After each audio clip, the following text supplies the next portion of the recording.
Imagine a king so powerful, so dangerous, so revolutionary that after he died, his own people chiseled his face off every wall. They smashed his statues. They burned his name from the records. They wanted him to vanish from history forever. And for over 3,000 years, it worked. His city was swallowed by the desert. His temples were dismantled stone by stone. His children were erased. But the desert keeps secrets. And slowly, grain by grain of sand, the truth has been coming back. Who was this man? What did he believe? And why? Why did the most powerful civilization on earth fear him so deeply they tried to unmake him from time itself? His name was Akhenaten, and this is the story they never wanted you to know. What if one pharaoh single-handedly destroyed Egypt's entire religion, not out of madness, but out of total, unshakable conviction? What if the world's first monotheistic religion didn't begin with Moses or Abraham, but with an Egyptian king centuries earlier? What if his own son, the boy we know as Tutankhamun, was forced to betray everything his father stood for just to survive? And what if the physical appearance of this pharaoh, documented in stone, in art, in anatomy, is so strange, so unlike any human before or after him, that scientists still have no explanation? Stay with me, because by the end of this video, you will never look at ancient Egypt or the origins of religion itself the same way again. And if you love diving into the hidden secrets of ancient civilizations, the stories buried beneath the official version of history, make sure you subscribe right now. We go deep every single time. To understand what Akhenaten destroyed, you first have to understand what he inherited. Egypt in 1380 BC was the greatest empire on earth. Its cities gleamed with gold. Its armies were unbeatable. Its gods were everywhere. And at the center of it all, towering above every other deity in the Egyptian pantheon, stood Ammonius, the hidden god, the king of gods, the breath of life itself. The priests of Ammonius were not just religious figures. They were political titans. They controlled land, wealth, armies. Some historians believe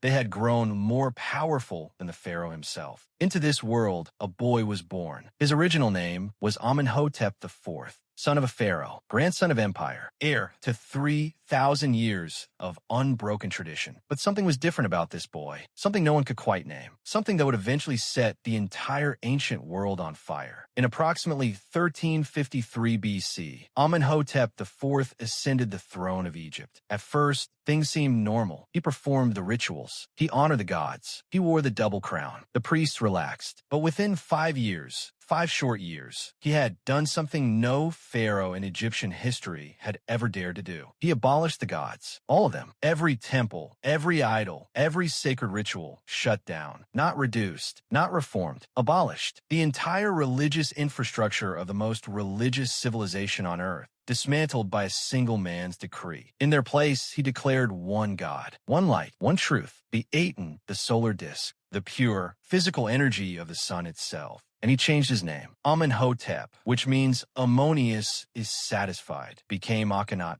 He who was effective for the Aten. He wasn't just changing religion. He was changing reality. He was rewriting the soul of an entire civilization. But Akhenaten didn't stop there. The old capital, Thebes, was soaked in the memory of the old gods. So he did something almost incomprehensible. He built an entirely new city from scratch, in the middle of the desert, on land that had never been touched, never been claimed, never been blessed by any god but his. He called it Akhenaten, the horizon of the Aten. Today we call it Amarna. Within a decade, this empty desert became a city of 30,000 people. Palaces, temples, gardens, roads, an entire civilization conjured from bare sand and royal will. The art that emerged from Amarna was unlike anything in Egyptian history. For 3,000 years, Egyptian art had followed rigid, eternal rules. Figures flat, formal, perfect. Akhenaten threw all of it away. Suddenly, art showed people in motion, families embracing, children playing. The pharaoh, for the first time in Egyptian history, shown as soft, imperfect human. He was depicted kissing his daughters, sitting with his wife Nefertiti, who in some reliefs appears almost equal to him in power and size. This was revolutionary. This was dangerous. Now here is where history gets deeply strange, because the way Akhenaten was depicted in art was not normal. Elongated skull, wide hips, protruding belly, thick thighs, long, narrow face, almond-shaped eyes that seemed to see something something the rest of us cannot. For decades, scholars assumed this was artistic symbolism, a new style meant to show his divine androgyny, his connection to both male and female principles of creation. But then scientists began studying the physical remains, and they found something they couldn't explain away with symbolism. Several mummies from the Amarna royal family, including one candidate believed by some researchers to be Akhenaten himself, showed genuine physical abnormalities. Unusual bone structure, elongated proportions, real anatomical differences. Some medical researchers have suggested Marfan syndrome, a genetic connective tissue disorder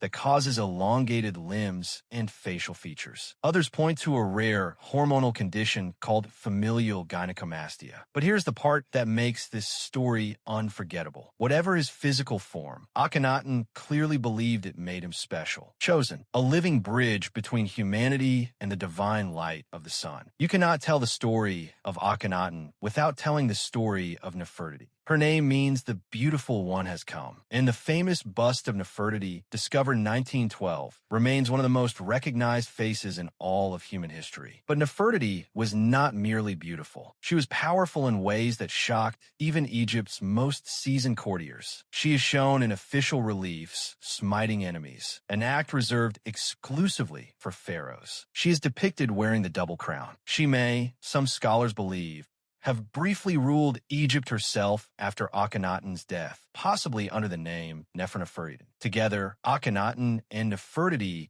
created something the ancient world had never seen. A ruling partnership built on shared religious vision, shared power, and what appears in the art they left behind like genuine love. But love, even royal love, could not protect what they had built, because the priests of Ammonius were still out there, watching, waiting, sharpening their knives. After 17 years of rule, Akhenaten vanished from the historical record. We do not know exactly how he died. We do not know where he was buried. We may never know. What followed was swift, systematic, and terrifying in its completeness. The priests of Ammonius returned with absolute vengeance. The city of Amarna was abandoned overnight, its population scattered, its temple stripped. Within a generation, Akhenaten's name was being chiseled from every surface in Egypt. His statues were shattered, his monuments reused as fill material inside other buildings, hidden, buried, gone. His son, the boy king Tutankhamun, originally named to Akhenaten in honor of the Aten, was forced to change his own name, to renounce his father's god, to restore the old religion and bow before Ammonius. Imagine being that boy, 9 years old, watching your father's entire legacy being destroyed around you, being told to pretend he never existed, being handed a crown soaked in someone else's erasure. The official records of Egypt began referring to Akhenaten simply as the criminal or the enemy. His name was replaced in king lists with his successors. To history, officially, he simply never existed. But there is one more thread in this story, one that pulls at the foundations of not just Egyptian history, but the entire history of religion itself. Akhenaten's religion, the worship of the one true God, the rejection of idols, the belief in a single, invisible, all-powerful divine force, bears a remarkable, almost impossible to ignore resemblance to something else. It resembles the monotheism that would emerge within just a few generations among a group of Semitic people living in and around Egypt. People whose story would eventually become the foundation of Judaism, Christianity, and Islam. The great psychoanalyst Sigmund Freud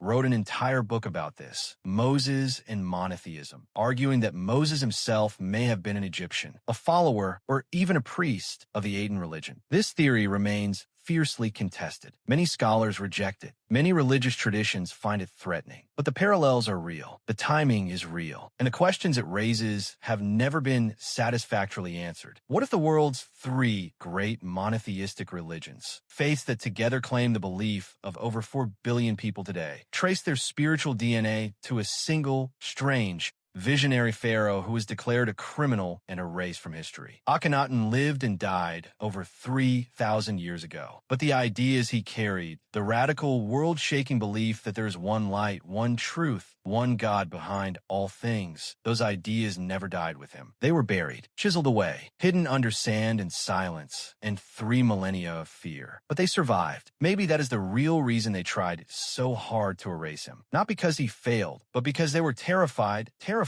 that he was right. So here's the question I want you to sit with. If the most powerful empire on Earth spent 100 years trying to destroy one man's memory and failed, what does that tell us about the power of an idea whose time has come? Leave your answer in the comments below. I genuinely want to know what you think. If this video moved you, if it made you see history differently, hit that like button and subscribe. We have stories coming that will reach even further back, even deeper into the hidden architecture of human civilization. This is not just ancient history. This is the story of how ideas survive, how truth hides, and how, no matter how powerful the hands that try to bury it, light has a way of coming back. Until next time, keep questioning everything.